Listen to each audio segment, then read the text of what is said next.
Hello? Hello? Yes, sino to? Jane? Jane. Jane, may radyo kang bukas? Opo. Pakipatay po. Okay. Alright. Jane, Yes, Papa Jack. patay na ba? Opo. Wait lang po. Sige po, nasa waiting shed po ako. Okay na po. Okay na. Jane! Po. Ilan taong ka na? 26 po. Ang tandaan na. Joke lang. Anong ginagawa sa buhay? Ano po, sa bahay lang. Sa bahay lang. Apo, nag-aalaga ng mga anak. May anak ka na. Opo. Ilan na po anak mo? 2 po. Ayan, 2 na. Saan po si mister? Hindi ko alam eh. Hindi mo alam, bakit? Yun nga po yung ano. Gusto ko malaman bakit ganun.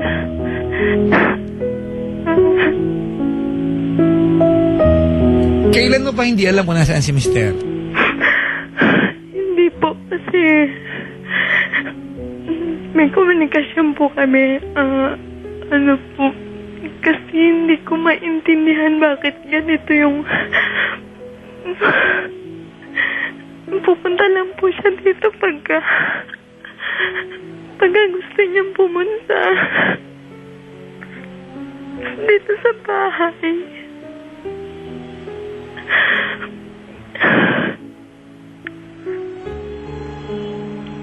Alright, Jane?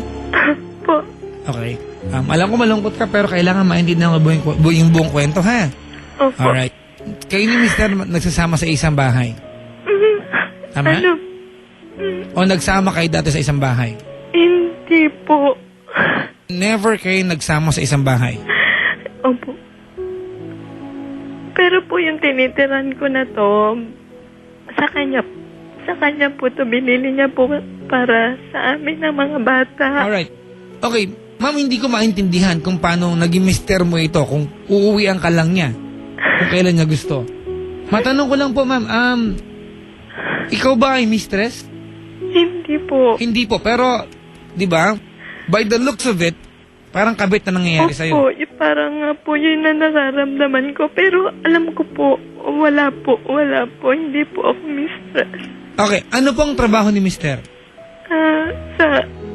Sa gobyerno po. Sa gobyerno. Alam mo po kung saan ang office niya? Opo. Alam mo po kung saan siya umuwi araw-araw? Opo. Bakit po hindi siya umuwi siya araw-araw? Tinanong ko, kasi po dati sa dating bahay ko po ako nakatira. Kahit may anak na kami, dinadala lang po, ting weekend lang po dinadala niya kami dun sa tinitira niya. Kanino po siya nakatira noon? Doon po sa, pabahay ng kumpanya. Alright.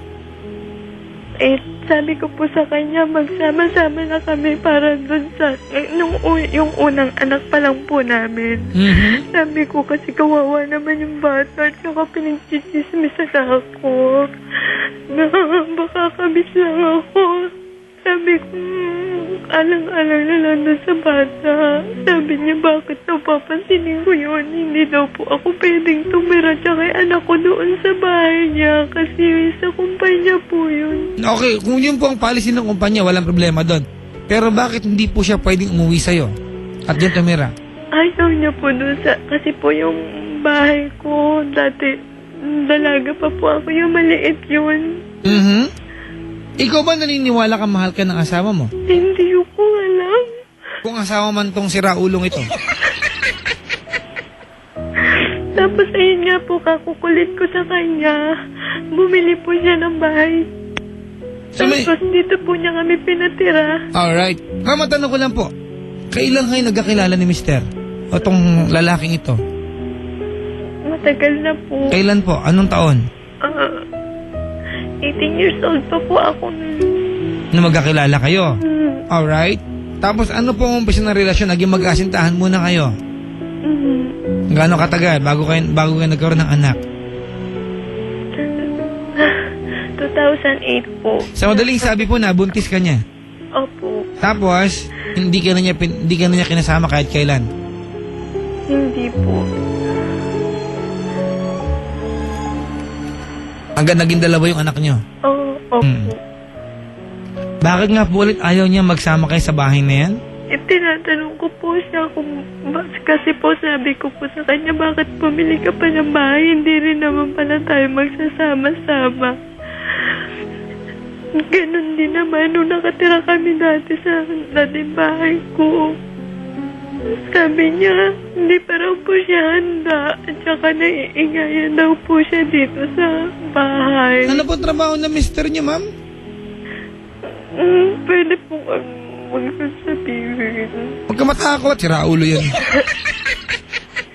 Ha? Ano po siya? Yan ba ay inihalal ng publiko? Ano, Papa Jack? Ano po siya? Foreigner po siya. Foreigner? Opo. Iba nga ang kultura nito. Alam po ba niya na masakit sa iyo na hindi kayo magkakasama sa isang bahay? Hindi nga po kami nakakapag-usap kasi Gaano po siya kadalas pumupunta sa inyong tirahan? pag weekend po nagpupunta dito pero aalis din po pagkatulog na yung mga bata. Ano, kikembelar lang kayo, gano'n? Hindi po. Matagal na po kami hindi kasi ayoko na parang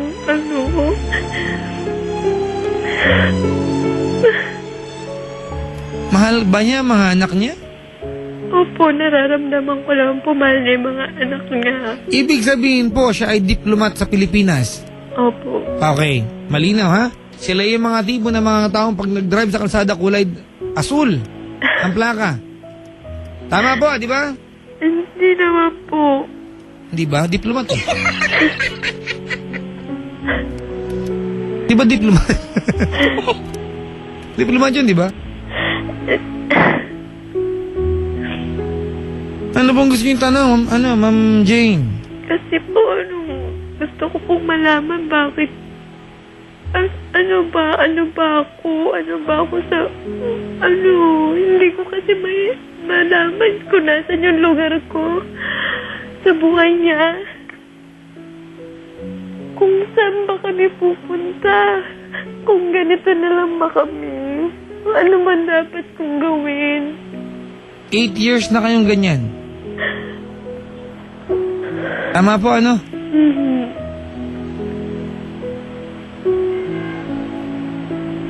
Mahal mo po ba itong lalaking to o dahil lang may anak kayo? Hindi ko na po alam eh. Mag-asawa ka na na iba. Siyempre tao ka lang. Lumilipas ang kabataan mo.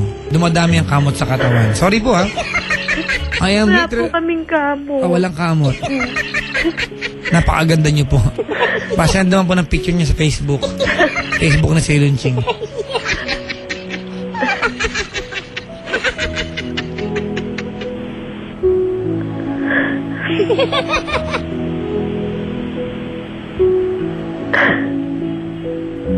Ma'am, baka pwedeng kalimutan niyo na siya, di ba? Yung po mga anak ko eh. Hindi naman. Ganon din naman yun, ma'am. Kalimutan mo siya o hindi, mag-asawa ka na iba. Siya pa rin tatay nila. Nakaawa ko sa kanila eh. Sige na, okay. Nandun na mabuting tatay, di ba? Kung mabuti man tatay, hindi naman buting par. Siyempre, ma'am, tao ka lang. Kailangan mo na kayakap sa gabi. Pag dumating yung time na makatilikod mo, gusto mo magpakamot, wala siya.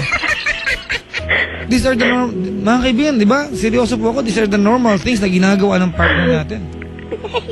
Di ba?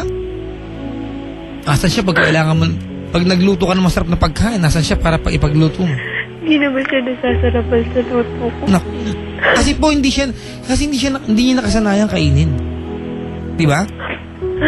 Hindi niya nakasanayang kainin, hindi talaga siya masasarapan. Di ba? Tagal-tagal mo dinadala yan, ikaw din tong martir Hindi po kasi iniisip ko lang ang mga anak ko. Pag nakipag-iwalay ako sa kanya. Gihirap ka. Tsaka yung mga anak ko, okay lang po ako maghirap,